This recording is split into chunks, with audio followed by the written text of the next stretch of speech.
Good afternoon. My name is Cian Donovan, and I'm a co-founder and embedded systems architect at Robotics. So, at a high level, what do we do? At the moment, hospital operating rooms are losing 2 hours a day due to operational inefficiencies. At we help hospitals increase productivity to get back this time. We do this through the use of autonomous disinfection robots that use germ-killing UV light to disinfect hospital rooms much faster, to a higher standard, and using less resources than manual cleaning. We also have an AI sensor that sits in these hospital OR rooms, collecting data and allowing administrators to make better informed scheduling decisions. With each of the hospitals we partner with, we take 3D scans of regions that require effective disinfection. Here is an operating theatre ward in one of our customers' hospitals. These 3D maps act as a digital twin of the real environment and allow us to determine the optimal path of the robot navigation and the optimum UV dosage required to disinfect the surfaces.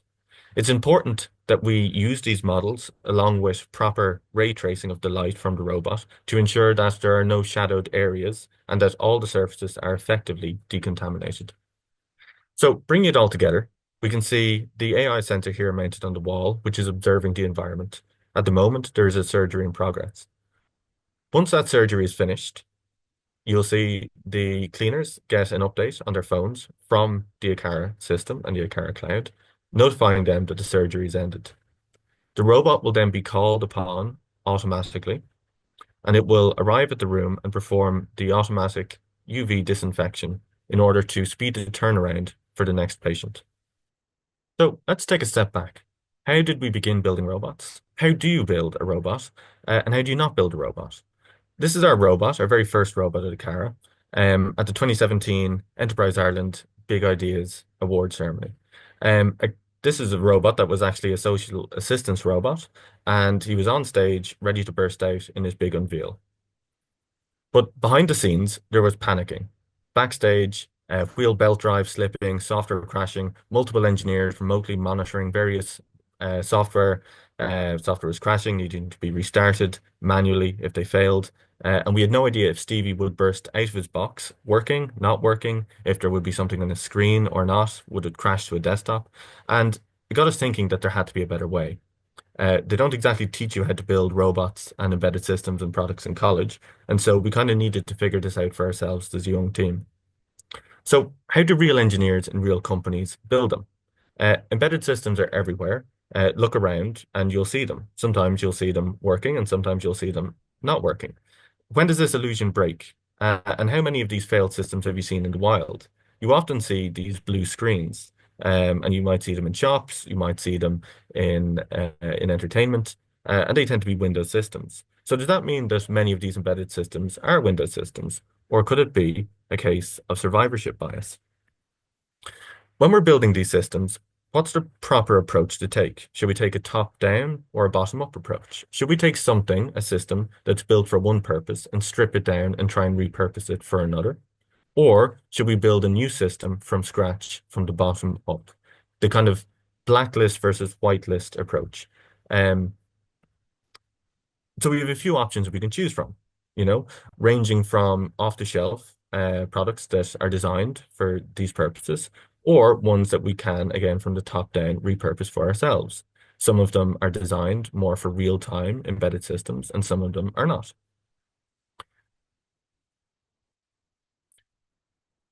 Safety is really important when it comes to these systems. And ultimately, all software, no matter how much you test, as long as it's non-trivial, will probably contain some amount of bugs. So does that mean that we can't build safe systems with software? Does it mean we can't build safe robots? The approach that we take is that we use third-party off-the-shelf certified hardware to provide a sort of safety net to fall back upon so that we can guarantee that where it matters, our robot is safe and operates safely. So some of these sensors might be LiDARs. These are kind of like radars with light that make sure that the robot will stay a proper safe distance away from people. Some other sensors might be to limit the speed of wheels and motors and other actuators that can cause safety hazards. If we use these systems that are certified and that are backed by hardware or other certified software, it frees us up to then build logic, business logic, and behavioral logic on top of that in our software and to move fast while ensuring that we maintain that safety net for our systems.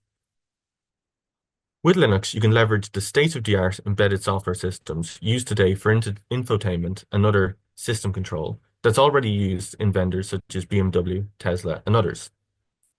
We can also use Pipewire for low latency audio playback, mixing and routing, and Wayland for pixel perfect graphic display output, and Systemd for managing services and other software. We also need to make sure that we design for our own developers. And there's lots of different components at play, and it's hard to coordinate and get your head around them.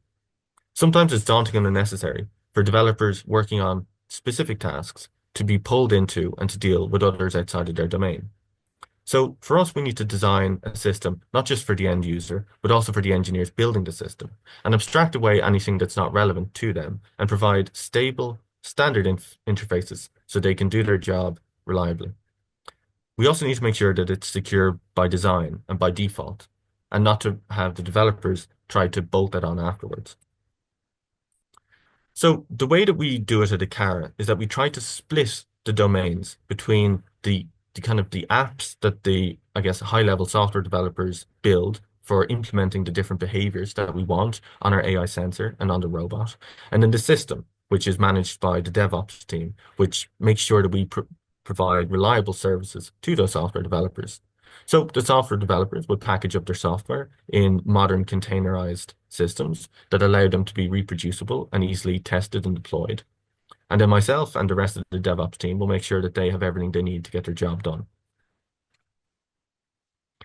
Docker is a very popular solution for doing containerized applications today, and it's quite ubiquitous. And a lot of developers are already familiar with its interfaces and its Docker files and how to run them. And it's a good starting point. But from a security architecture perspective, it's sometimes not ideal, especially for embedded systems. It doesn't play nice with hardware as well, and it does require elevated permissions for certain operations. So we decided to take an approach with Podman, which is the same API as Docker, but it does allow us to run all of our containers with less permissions, which is good for a security and isolation point of view, and integrates great with our system manager, Systemd, to make sure that we get the services running reliably. There's a lot of necessary complexity, and what we don't want to do is expose this to developers needlessly, who would rather focus on writing their code. It's very complex, and running a command like this, which is a real command that developers used to have to run their software, is extremely error prone. So in keeping with the kind of the very popular trend at the moment, is moving more towards a structured and declarative approach for doing software and developing systems. So we use these templates here that have a lot of common defaults baked in, but allow the necessary knobs for developers to customize it for their own application. So it's easier to read, it's easier to manage, deploy, track, and audit. And effectively, it becomes a manifest describing exactly what software we want to run on our robots and AI sensors and their configuration. The nice thing about this is that we can use the exact same setup, the exact same syntax for these little apps to run both on developer machines and on robots and on these AI sensors. It's declarative, it's reproducible, it's auditable, and it's a bottom-up whitelisted approach rather than trying to blacklist and lock things down after the fact. So with that, we can see what we're getting at, which is the importance of dev prod parity. So if you have a declarative manifest describing exactly what you want to run on your dev machine, and you have parity with your production, you can just copy that over onto the production device, and it will run exactly as it did on your laptop. This means that all of the effort that would usually go into integration testing as an entire extra cycle just basically gets boiled down to verifying that nothing extraneous or untoward has happened. But oftentimes it is generally just a straight copy and it just works and you verify that and you're done. Straight from development to production with near zero integration time. We use CI/CD pipelines a lot.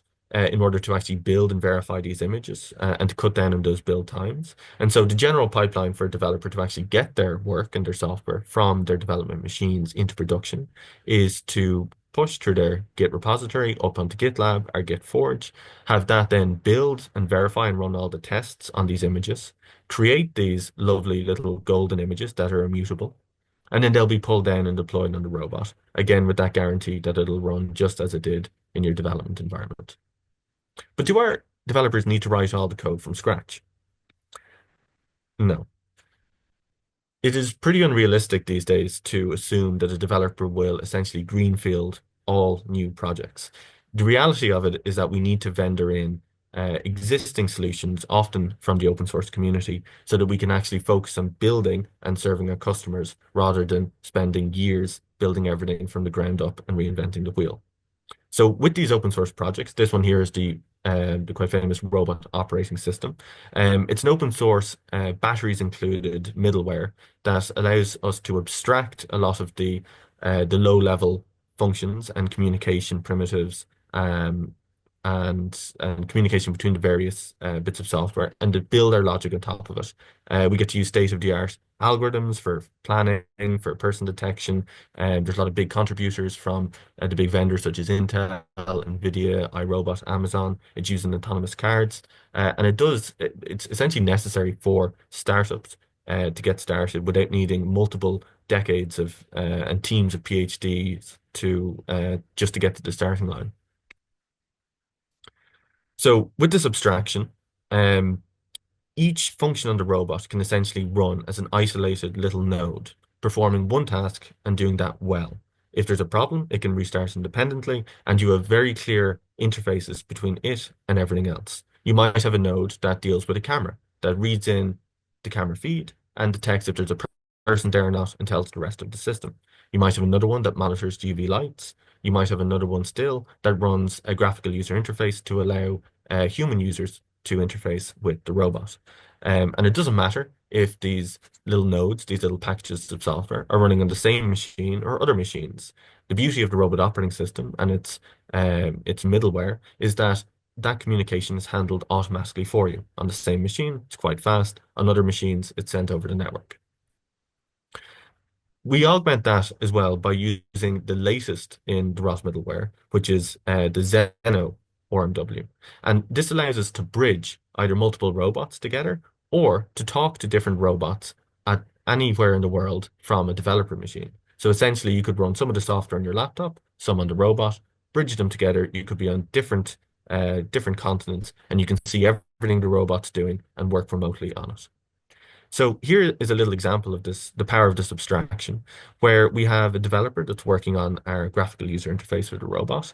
And instead of needing an entire robot, he can just have a subset of the robot, which is the little screen, and to develop on that. And when he's done, he can package it up in his container, send it to the real robot, and it'll run just as normal.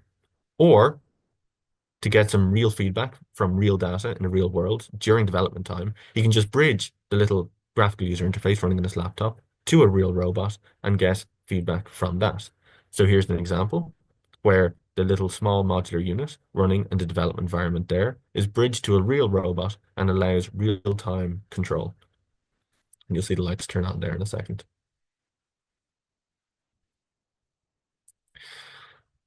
In order to really extend this and to provide security, we also do that tunneling through another layer, which is Tailscale. And Tailscale is a really great technology that essentially solves that point-to-point problem of establishing a secure connection between you and someone else or some other robot somewhere in the world. So it automatically handles all of the complicated networking involved in getting through firewalls and creating secure tunnels. And we use that a lot at Akara to essentially provide those secure connections to our remote devices that could be, deep in some network somewhere. It also provides a good amount of redundancy and failover. And so if you're working on a robot remotely and one of the networks goes down, the Tailscale layer will automatically account for that, reroute, and then the connection will be reestablished with very little loss there, just a second or two of loss, and the connection keeps going. And that's quite important when we're doing robot deployments because for early stages, you kind of want to keep an eye on your robots to make sure that while they are operating autonomously, that they don't run into any issues. And if they do, you can essentially use a little controller and nudge them out of the way. So here's me, actually in my bedroom. And this is a robot that's definitely not in my bedroom. This is running at a different side of the city, but it could be anywhere in the world. And this is the interface that I would see as someone who's monitoring one of these deployments. And I'm actually able to use that controller to drive this robot manually, avoiding obstacles if for some reason, in the rare instance that the navigation system gets confused and it needs a little bit of manual intervention to get out of a rut that it's stuck into. We use a lot of AI at the edge. I guess an update from last year's talk that I gave. We're no longer using the Google Coral, as I guess development on that has seemed to grind to a bit of a halt. And so we're using the new Halo AI accelerator from Halo AI. And this provides us with the ability to run these vision models at the edge locally on the device without needing to send footage to the cloud.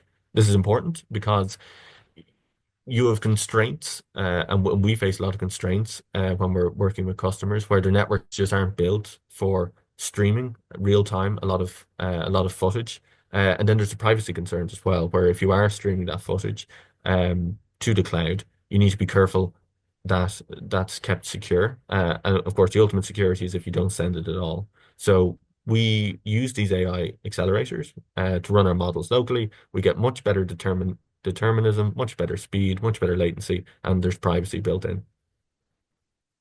This is something that the AI sensor might see. We use thermal cameras. Thermal cameras are inherently more privacy preserving than full color cameras because it's more difficult to distinguish an individual person and their features, but you can still see that it is a person there indeed. And that's important when we're talking about safety, so that we make sure that we don't shine UV lights at people, and so that we can detect people in operating rooms and the various stages of the operation, so that we can communicate that with the people who are doing the scheduling decisions. Also, in the talk in 2024, I was talking about a bit of a trend with the commodification of NPUs, especially pushed by Microsoft and their introduction of Copilot Plus PCs. I guess as an update of that, we have seen in the last year a lot more NPUs being introduced. It's essentially the headline of a lot of the new processor launches. So everyone from Intel, AMD, Qualcomm are all really pushing their NPUs and their other AI accelerators on their chips because they see the importance of running those models locally. And I guess for that as well, for us, it's very useful because it means that we can use this commodity off-the-shelf hardware and we can run it on Linux and we can do our embedded system stuff on it much more easily. Regulations are really important, especially for a lot of our customers who are in the healthcare space. They're very concerned, and rightfully so, about their data and their patients' data, and they need to make sure that that data is kept safe and secure. We also have plenty of other regulations because we are involved in a company that creates products that operate in the real world, that have actuators, that have mass that move. And so a lot of that needs to follow various machinery directives, voltage directives, radio emissions, immunity directives, hazardous materials regulations, as well as the famous GDPR and HIPAA regulations. So here is us out in CEI, Compliance Engineering Ireland in Dunshaughlin, where we're actually going through some of um, those regulatory tests for CE marking. So it's a very big anechoic chamber where we put a robot and the robot gets blasted with radio waves to see if it still works afterwards. And then also in another test, very sensitive instruments are used to measure the emissions off the robot itself in order to make sure that it's below a certain threshold and doesn't interfere with other equipment. Again, very, very important in hospital settings. This isn't actually burning regulations, no matter what it looks like. It's actually firewalls, which is something that we found in our work last summer with one of our customers is very, very important. So going back to some of the discussion we had earlier around top-down versus bottom-up approaches, and also touching on I guess, the external third-party vendoring of software, which is necessary to build modern software products today, you don't tend to have I guess, exhaustive, definitive list of everything that your product talks to. Like each individual library or package or service that you pull in might have its own internet services that it talks to in order for it to function. And so we went into this particular deployment, I guess expecting internet access for our product to work, and we were told that, and rightly so, that this network does not just allow general connections, and it doesn't just blacklist access to the internet. You must have every single connection that you make in a database that's explicitly allowed, otherwise it won't be able to connect. And so for that, we needed to actually go from the ground up and create that list. So it's very similar to what people are now doing with their software bill of materials, where they have a full, exhaustive, declarative list of every single bit of software they have in their project in order to make sure that they comply with regulations and that they have a secure software supply chain and avoid any vulnerabilities or cyber attacks that might be introduced in that method. We essentially had to do the same thing for everything that our device connected with. And so we went from the ground up and we decided to take the same approach in our lab and we blocked everything. And then we went through, we looked at the data that was leaving, and then we went and individually allowed different connections to various sites on the internet until it worked. And then we're left with this very nice declarative list of everything the robot talks to, and that now becomes part of our documentation that we go to with customers. And so similarly, as S-bombs are becoming more popular, we might in the future have not a software bill of material, but a network bill of material as well. Of course, we also have the human factor. And ultimately, our robots need to serve the people they work with. They need to make their lives easier and not harder. And this has to be at the forefront of every decision that we make and every design decision, safety, ergonomics that we do. So for me and our car developers, um, the developers are the users as well. And it's crucial to make sure that their lives are as easy as possible. So the robots are quite heavy, over 80 kgs. Sometimes cats end up on them. So the robot ergonomics are really, really important. The height can be intimidating. There can be language barriers. So those are things we need to take into account in our graphical user interface. The mechanics of the robot, how high the handles are, how high the screen is. These are all things that we need to take into account because ultimately, our robots, they need to serve the people that they work with. They need to make their lives easier and not harder. And this has to be at the forefront of every decision that we make as a car: design, safety, ergonomics. So, thanks for listening. Before we jump to live Q&A, I want to say that my name is Katerina Portman. Who doesn't know me, I'm a product manager from Robotics, but the topic really resonates with me. I have spent over 5 years in Hokoma, that is neurorehabilitation robotic company, and medtech is something I really care for. It's super critical to build trust and security into everything we do. And it doesn't matter in what country you are or what industry you are, the lessons we will learn here are relevant for everyone. So right now, while I'm talking, please feel free to participate into our poll. Tell us where are you coming from, what industry you are in, and also in 10 years, which tech you think will be the impacted the most. So while you're answering it, and we will see the answers very, very soon, I will answer those about myself. I'm currently working in Zurich, Switzerland, and even though this country is so safe, just recently, a day or two ago, there was attack on the biggest retail database, BreakCH, and over 2.5 million of customer data is currently on sale. So every country can be under attack, every industry can be under attack, and that's what is something we will be discussing today, and we will see what we can do. So can we see the poll results currently? I think we have a couple of more minutes while we will see the results, and feel free to participate and engage actively into our conversation. I will ask few questions. And now we can see that most of the people are coming from Ireland, from different kind of technology. It's interesting to see that nobody put healthcare, but I believe there are some people from healthcare on the call as well. And in 10 years, the biggest impact on healthcare will be in AI robotics. and a little bit less in variables, cybersecurity, virtual reality, and other ideas. So thank you very much for that.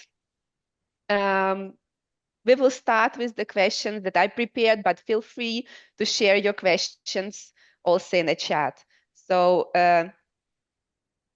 we heard, Cian, from you that you're somebody who is leading innovation at the intersection of robotics and AI. But how do you see currently the state of cybersecurity in healthcare? Uh, are we currently more vulnerable than ever before? Yeah, thanks, Katerina. I think it's a very interesting question because I think a lot of big important strides have been made in the last few years. Of course, like any kind of regulation or improvements in safety, they're often, written in blood. So, a big incident occurs that wasn't foreseen. Changes are made on the back of that to improve it. So I think, in one way, given that there has been so many incidents across major, especially national healthcare providers, that people are really, really focused on this now. There's a lot of I guess everyone's on edge. Everyone's on edge. Everyone doesn't want to be the one responsible, and so there's lots of regulations, questionnaires, certifications that people want checked off. But at the same time, I think the attack surface has exploded too. There's obviously increasing digitization of data in the healthcare space, and I think patients also want their data more than ever. People are focused on their health. People want access to personalized medication and medicine, and for that you need data, and you need the data from your healthcare provider. And so there's these kind of like dual um, concerns going on there. We want more availability of the data, but we also want more confidentiality of the data. So I think those two are going to be very important to balance in the coming years. Yeah, I definitely agree with you. And from your personal experience, have you seen any wake-up calls in healthcare cybersecurity over the past few years?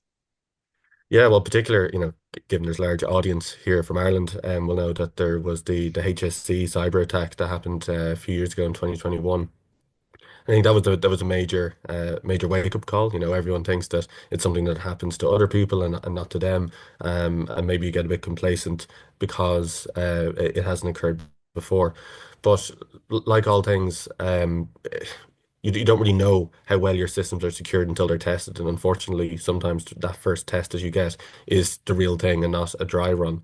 And so, in instance like that, you had just traditional phishing that got a foothold in the network. And because the network was designed where there was a big, strong defensive barrier out the front, but of course, once inside, everything was assumed trusted. That trust was exploited, and then the attackers moved laterally through the organization with little isolation and segmentation.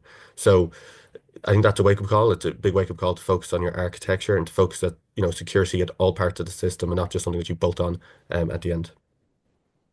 Yeah, I really with you, and I feel like cybersecurity risks they are gone from IT problems to everyone problem pretty fast because legacy systems, flat networks, everything, it's like words that everybody should know and the party everybody should be invited to. From my industry perspective, we recently heard that there is a company in China who embedded into their robot remote access, and that's unacceptable because it's used in research, it's used in academia, it's used in industry, and like what to do in that case when you hear such situations happen. You need to audit, you need to isolate, you need to inform everyone. And as you mentioned in your presentation, um, security and cybersecurity by design, robustness of the programs, no hidden services, customer controlled infrastructure is really what is important right now. Um, I believe that robots in healthcare, robots in the industry, robots everywhere can be a very powerful tool. But in the same time, if they are not secure, they can be very, very powerful risks. So, how do you think, from the technical and strategic side of such kind of risk, what needs to be done? What preparation should be done by companies, but also by customers? Yeah, Katerina, that's really interesting. And I think like there's both a technical and of course strategic aspect to it. The strategic aspect is that when it comes to your supply chain, your secure supply chain, if some of your suppliers are outside of either your legal jurisdiction or jurisdictions that your country or company have agreements with, there's little disincentive for them to, I guess, play nice and to not do things such as put back doors in because they're outside of any sort of remit from the law. And so, you really do need to know your customer in this case. And so being based in Europe or being based in the US or being based in other places where you have a common legal framework is very, very important. But of course that's just one aspect. Really from a kind of philosophical point of view on the technical side as well as strategic, I think adopting a zero trust architecture is probably your best bet always, unless there's other constraints to prevent you from doing so. With a zero trust architecture, you do your best to verify and trust and audit and be transparent, but that shouldn't be the only thing that you do, such that you create a single point of failure. What you need to do is layer your defenses and have defense in depth, such that if there is a compromise, either if it was malicious or if there was just some unknown bug, an exploit that wasn't the fault of the vendor, that is kept and it's isolated and it's detected early and it's dealt with, and that it doesn't become a vector for a wider attack laterally through the organization. So we're getting some questions from the audience, and Kevin Collins is asking about your journey, I believe, um, in a healthcare compliance, and also some tips how to minimize the cost and complexity. So I think he's referring to some ISO certification, like we are going now through the process of 27001, or maybe there are some other that you would like to mention. Yeah, so we're going through the ISO 27001 and SOC 2 at the moment as well. I think especially for a small startup company, it makes sense to maybe partner with either some other auditors or other companies that can help automate a lot of that process. There are companies out there that can essentially hook into a lot of your infrastructure, provide automated compliance checks and notifications to make sure that you are in alignment with those various standards that you've signed up to, so that it makes the auditing process much easier. And I guess again from a strategic point of view, you should probably be aligning early on in your company because you're going to have to go through this anyway if you ever want to have customers. So it needs to be from the day one. You need to be building your systems and designing your systems with the view that you need to be in compliance with these regulations at some point. So I guess make your own job easy. Have good design, good principles of least privilege, good security policies internally. And then, yeah, make sure that you lower the burden of compliance and of, I guess, sticking with that compliance on yourself as well through as much automation as possible. It's true. We received not a question, but a comment, and I believe we can talk about it a little bit more. So cybersecurity is one part, but the big thing that is currently a hype, and we need to be already beyond the hype and understand how to use it better, is artificial intelligence. And what Donald is telling, that artificial intelligence isn't just about machines and data, it's about the magic that turns idea into reality. And also when it's used the right way, it's becoming a creative partner. So for that also, we need to be cautious, because we heard now a lot of things about AI, and I believe in our case, it's more about physical AI, right? Because people are currently talking about Gen AI, and with physical AI, it's a little bit less of conversation. But there are also regulations coming with AI Act and with ISO 42001. Like, what would you say about AI? How much of that are you using in your robots? Like, I have seen digital twins, you talk about LiDAR, maybe there is a motion detection of people. So what else is used there, and what is currently a game changer in robotics and AI? Yeah, so of course AI as a term is really, really, really broad. It encompasses so much stuff from everything from kind of computer vision to, as you said, like your generative AI, Gen AI, LLMs, and generating, images and videos even today. For us, we we don't really fall under the traditional scope of the EU AI Act, and I think that was largely kind of designed focusing on these large kind of LLM systems that process, terabytes or more petabytes of data and run a massive GPU clusters and data centers. So we kind of we're on the other end of the AI spectrum where we're running kind of small models at the edge, and we do that for a few reasons. We do it because it reduces the dependency on external components such as cloud infrastructure or any sort of networking, because these devices they're tools, they're appliances, but they need to work. If there's a surgery that needs to happen, the room needs to be cleaned, the robot needs to go in. If there's some sort of external internet outage that's outside of our control, it shouldn't degrade the performance and operation of the product. And so we run our own AI models for person detection at the edge on these small little embedded processors, and it keeps everything local. There's a certain privacy by design there because the data from the cameras actually never leaves the device, and so you don't need to worry about securing it because it's not recorded or stored externally in the first place. Of course, with I think you always have to be careful because it will always be somewhat of a black box. Like you design, your data pipelines and your training models and whatnot to the best of your ability for, hoping for a particular outcome.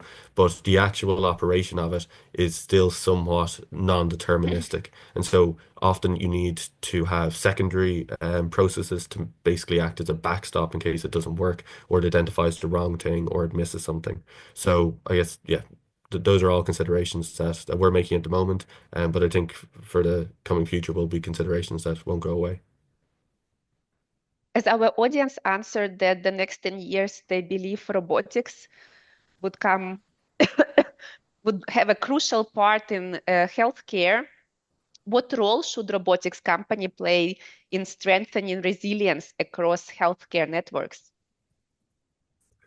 Yeah, it's an interesting question. I think we're well placed to work and partner with hospitals and our customers to build out those networks, because I guess it's mutually beneficial to have, reliable and secure networks both for the operation of our own products and then working with the hospital to reduce their burden, their turnarounds, their processes, make them more efficient, and then also from their end in terms of security and confidentiality of the data. So we'd have a lot of expertise in rolling out these systems and these networks and securing the networks. Again, the architectures of principles of zero trust and of least privilege. And so we do actually often we talk with our partners in these hospitals with the network teams, with the IT and cybersecurity teams to kind of mutually build systems that benefit us both. So yeah, I think there's a lot of collaboration that can be done there over the next 10 years, and it's something that's going to happen anyway.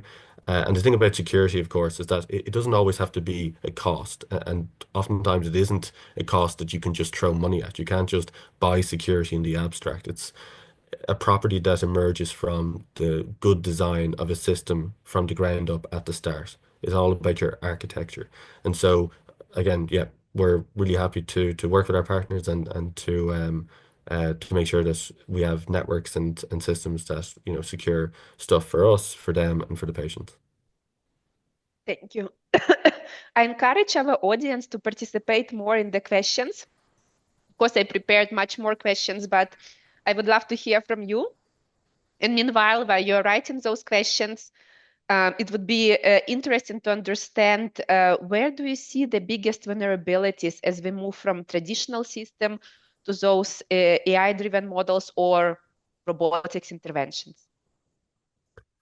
Yeah, so I guess the risks with AI, and this is AI, not just small models that operate on their own, but also with LLMs or even wider, is that you could take your eye off the ball. Like AI is really, really, really good, or tends to be good for the majority of cases. You could have 95% of the time, your Gen AI LLM gives you the right or correct answer, but it's that 5% of the time where it doesn't. And if you've become too complacent and too trusting in it, and you're not in the I guess the culture of checking or double checking the results that it spits out.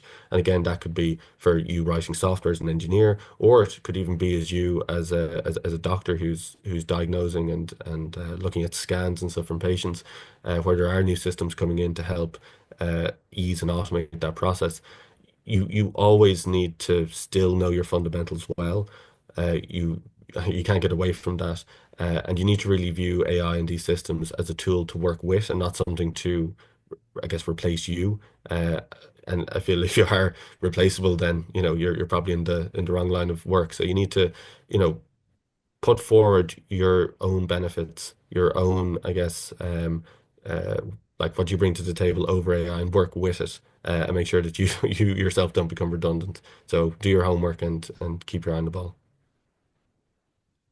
Thank you. What is coming to my mind right now, working for a few years in the UK, but also in Asia and now in Switzerland in Europe, there are a lot of questions from healthcare providers about data allocation, cloud, on-premise, both in terms of security or compliance. Could you comment a little bit more on that?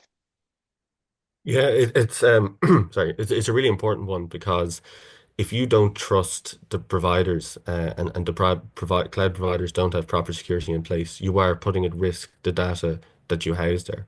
And so you kind of come back to that the triad of confidentiality, integrity, and availability.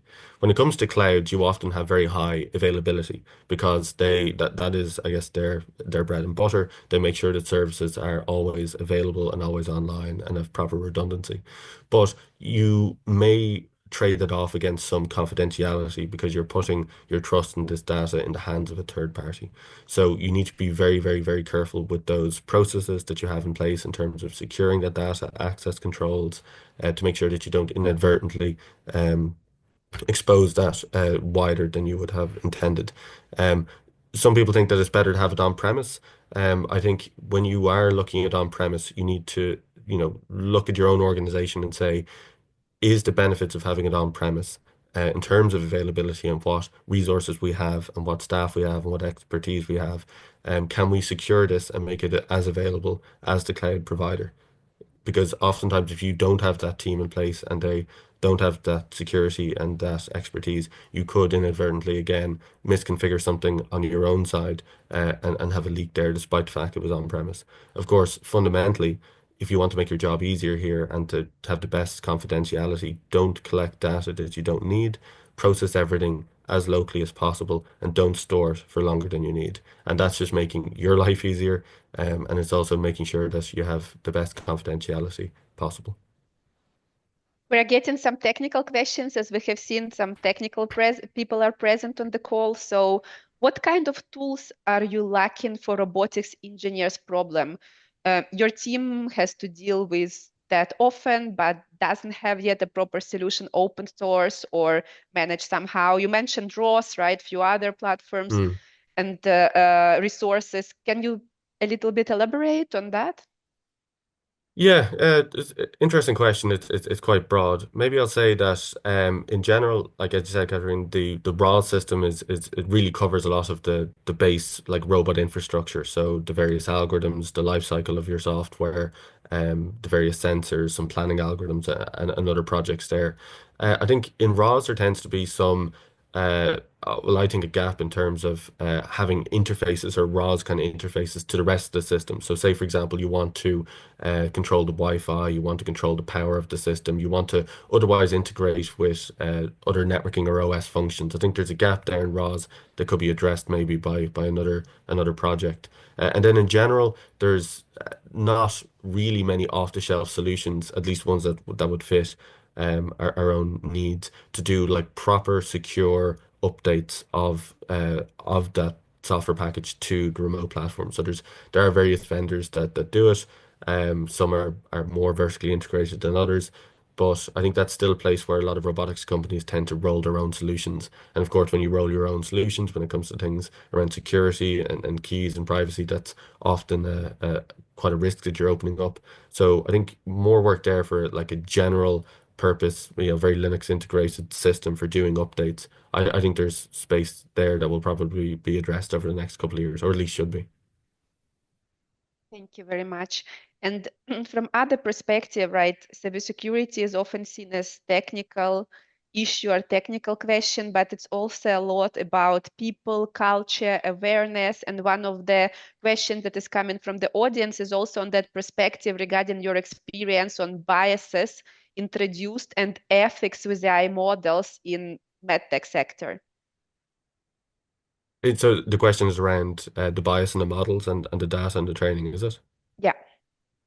Yeah. That's interesting because I guess as you say when in AI you have garbage in, garbage out. So you need to make sure that the data that you feed into your training pipelines is real, good, proper labeled data, and that you have it properly sampled, and that you don't have any sort of bias that might weight it one way or the other. That isn't a fair outcome for I guess what your criteria is when you're doing the system design. For us, a lot of the data that we deal with is actually thermal data, as you saw in the presentation. So it it actually throws away a lot of information about people. So all you do see is white blobs, and so we're all white blobs. So it does make it kind of easier in that respect, to just identify individual humans and not deal with I guess some of the other issues you might have with RGB or color cameras, which might be better or worse at detecting different people. And of course, it even works in the dark too. So I guess yeah, that's what we're focused on. Of course, again, as always, we need to make sure that the data that we collect is, real proper data. So we often we do partner with various healthcare institutions to collect this data on a limited basis before we actually do the full rollout to make sure that the data is representative of their particular setting and so that the model is producing proper outputs. Um, Thank you very much. We got one question, but actually it includes five questions, and we have time only for one. So I believe we will answer Donald's question separately. My last question will be looking 5 years ahead of now. What role you think AI and robotics will play in shaping not just care delivery, but also healthcare security infrastructure itself? Yeah, I think, well, what we do at Akara, we really try to focus on transforming the workflows and around efficiency because as you've seen here and in other countries, big capital projects are really, really hard and often take way longer than maybe they should and cost more than they should. And so if you can't build a new hospital and double the amount of operating room theaters that you can use, if instead you then half the time or half the downtime or half the time it takes to actually run operations in those rooms, you effectively double your capacity anyway without needing to, lay a new foundation or lay a new brick. So for us in the next couple of years, we're really looking to make efficiency the number one goal. And to do that, using the robots for autonomous cleaning to reduce that downtime, and then using other AI and other environmental sensors to do proper scheduling, prediction, and other efficiency improvements so that you can basically make the best use of the infrastructure you already have. Thank you very much, Kian. That's really insightful, and I believe that this conversation can be ongoing forever, but we have limited time here, so feel free to connect with me and Kian in LinkedIn and ask additional questions. And I hope we will be in touch and we could cover today, and that conversation was meaningful and useful. Thank you very much.